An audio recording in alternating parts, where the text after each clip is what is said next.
ಎಲ್ಲರಿಗೂ ನಮಸ್ಕಾರ. ನನಗೆ ಹುಷಾರಿಲ್ದಿರೋ ಕಾರಣ ಇವತ್ತು ಕೂಡ ಆಫೀಸ್ಗೆ ಹೋಗಿರ್ಲಿಲ್ಲ. ಮತ್ತೆ ತುಂಬಾನೇ ಲೇಟ್ ಆಗಿದ್ದೆ. ನಮ್ಮ ಹಸ್ಬೆಂಡ್ ನನಗೆ ತಿಂಡಿ ಮಾಡ್ಕೊಟ್ಟಿದ್ರು. ಊರಿಂದ ಬರ್ಬೇಕಾದ್ರೆ ಗಿಣ್ಣಾಲ್ ತಗೊಂಡ್ಬಂದಿದ್ವಿ. ಗಿಣ್ಣಾಲ್ನ ಇವತ್ತು ಗಿಣ್ ಮಾಡ್ಕೊಂಡು ತಿನ್ನೋಣ ಅಂತ ಹೇಳ್ದೆ. ಸರಿ ಆಯ್ತು ಅಂತ ಹೇಳ್ಬಿಟ್ಟು ನಮ್ಮ ಅಮ್ಮಗೆ ನಮ್ಮ ಅಜ್ಜಿಗೆಲ್ಲ ಕಾಲ್ ಮಾಡಿ ಹೇಗ್ ಗಿಣ್ ಮಾಡೋದಂತೆಲ್ಲ ತಿಳ್ಕೊಂಡು ರೆಡಿ ಮಾಡ್ಕೋತಾ ಇದ್ವಿ. ನಿನ್ನೆ ಮೊನ್ನೆ ಎಲ್ಲ ನಂಗೆ ಹುಷಾರಿಲ್ಲ ಅಂತ ತುಂಬಾ ಜನ ಕಮೆಂಟ್ ಮಾಡಿದ್ರಿ. ಹಾಗೆ ನಂಗೆ ಪರ್ಸನಲ್ ಆಗಂತೂ ಕೇಳಲೇ ಬಿಡಿ, ತುಂಬಾ ಜನನೇ ಮೆಸೇಜ್ ಹಾಕಿದೀರಾ. ನಿಮ್ಮೆಲ್ಲರಿಗೂ ಒಂದು ವಿಷಯ ಹೇಳ್ಬೇಕು. ನಾನು ಫಸ್ಟ್ ಟೈಮ್ ಒಂದ್ಸಲ ಯೂಟ್ಯೂಬ್ ಚಾನಲ್ ಕ್ರಿಯೇಟ್ ಮಾಡಿದ್ದೆ. ನಾನು ಅನಿನ ಕಾಲ್ ಮಾಡಿ ಕೇಳಿದಾಗ ಏನಾಗಲ್ಲ, ಅದೇ ಯೂಟ್ಯೂಬ್ ಚಾನಲ್ ಯೂಸ್ ಮಾಡ್ಬೋದು ಅಂತ ಹೇಳಿದ್ಲು. ಹಾಗಾಗಿ ನಾನು ಅದೇ ಯೂಟ್ಯೂಬ್ ಲಿಂಕ್ ನ ಹಾಕಿದೀನಿ. ತುಂಬಾ ನಂಬಿಕೆ ಇದೆ. ನಂದು 5,000 ಫಾಲೋವರ್ಸ್ ಅಲ್ಲಿ ನಂಗೆ ಅದ್ರಲ್ಲಿ 1,000 ಫಾಲೋವರ್ಸ್ ಆಗಲ್ವಾ ಅಂತ ಯೂಟ್ಯೂಬ್ ಅಲ್ಲಿ ವಿಡಿಯೋ ಮಾಡ್ಬೇಕಾಗಿತ್ತು. ಬಟ್ ಅಷ್ಟ್ರಲ್ಲಿ ನಾನು ಹುಷಾರ್ ತಪ್ಪಿದೀನಿ. ತುಂಬಾನೇ ನಂಬಿಕೆ ಇದೆ ನಿಮ್ಮೆಲ್ಲರ ಮೇಲೆ. ನನ್ಗೆ ಯೂಟ್ಯೂಬ್ ಹೋಗಿ ಸಬ್ಸ್ಕ್ರೈಬ್ ಮಾಡೇ ಮಾಡ್ತೀರಾ ಅಂತ. ಎವ್ರಿ ಡೇ ನನ್ನ ಸ್ಟೋರಿನೇ 2,000 ಮೆಂಬರ್ಸ್ ನೋಡ್ತೀರಾ.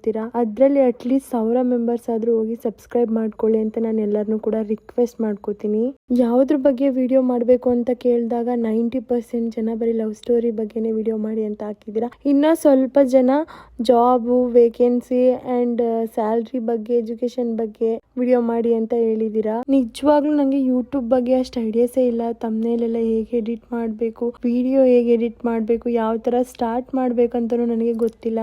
ಪ್ರಯತ್ನ ಪಡ್ತೀನಿ, ಕಷ್ಟಪಟ್ಟು ಇಷ್ಟಪಟ್ಟು ನಾನು ವಿಡಿಯೋಸ್ನ ಮಾಡ್ತೀನಿ. ನೀವೆಲ್ಲರೂ ನಂಗೆ ಸಪೋರ್ಟ್ ಮಾಡಿ ಅಂತ ನಾನು ನಿಮ್ಮನ್ನ ರಿಕ್ವೆಸ್ಟ್ ಮಾಡ್ಕೋತೀನಿ. ನಂಬಿಕೆ ಇದೆ ಯೂಟ್ಯೂಬ್ ಅಲ್ಲಿ ವಿಡಿಯೋಸ್ ಸ್ಟಾರ್ಟ್ ಮಾಡಿದ್ಮೇಲೆ ನೀವೆಲ್ಲರೂ ಹೋಗಿ ಅದನ್ನ ನೋಡಿ ಸಬ್ಸ್ಕ್ರೈಬ್ ಮಾಡಿ ಸಪೋರ್ಟ್ ಮಾಡೇ ಮಾಡ್ತೀರಾ ಅಂತ. ಪ್ರಯತ್ನಂ ಸರ್ವ ಸಿದ್ಧಿ ಸಾಧನಂ ಅಂತ ರಾಯರ್ ಮೇಲೆ ಭಾರ ಹಾಕಿ ಯೂಟ್ಯೂಬ್ ಸ್ಟಾರ್ಟ್ ಮಾಡಿದ್ದೀನಿ. ಮುಂದೆ ಒಂದ್ ದಿವಸ ಒಳ್ಳೇದಾಗುತ್ತೆ ಅನ್ನೋ ನಂಬಿಕೆ. ನಿಮ್ಗೆ ಯಾರಿಗಾದ್ರೂ ಯೂಟ್ಯೂಬ್ ಬಗ್ಗೆ ಐಡಿಯಾಸ್ ಇದ್ರೆ, ತಮ್ನೈಲ್ ಹೇಗೆ ಎಡಿಟ್ ಮಾಡೋದು ಅನ್ನೋ ಐಡಿಯಾಸ್ ಇದ್ರೆ ದಯವಿಟ್ಟು ನಂಗೆ ಪರ್ಸನಲ್ ಆಗಿ ಬಂದು ಮೆಸೇಜ್ ಹಾಕಿ ನಂಗೂ ಸ್ವಲ್ಪ ಹೇಳ್ಕೊಡಿ. ನನ್ನ ವಿಡಿಯೋಸ್ ನೋಡಿ ನನ್ನ ಯೂಟ್ಯೂಬ್ ಅಲ್ಲಿ ಸಪೋರ್ಟ್ ಮಾಡ್ತೀರಾ ಅನ್ನೋರು ದಯವಿಟ್ಟು ಕಮೆಂಟ್ ಮಾಡಿ. ಅದಾದ್ಮೇಲೆ ನಮ್ಮ ಹಸ್ಬೆಂಡ್ ನಂಗೆ ಬಜ್ಜಿ ತಂದು ಕೊಟ್ಟಿದ್ರು. ಬಜ್ಜಿ ತಿನ್ಕೊಂಡು ಹಾಗೇನೆ ಉಪ್ಪಿನಕಾಯಿ ಹಾಕಿ ಮೊಸರಲ್ಲಿ ಅನ್ನ ತಿಂದು BP ಚೆಕ್ ಮಾಡಿಸ್ಕೊಳಕ್ಕೆ ಅಂತ ಹೋದೆ. ಇವತ್ತು ಸ್ವಲ್ಪ ಪರವಾಗಿರ್ಲಿಲ್ಲ. ಈ ವಿಡಿಯೋ ಇಷ್ಟ ಆದ್ರೆ ದಯವಿಟ್ಟು ಲೈಕ್ ಮಾಡಿ, ಶೇರ್ ಮಾಡಿ, ಕಮೆಂಟ್ ಮಾಡಿ. Thank you so much.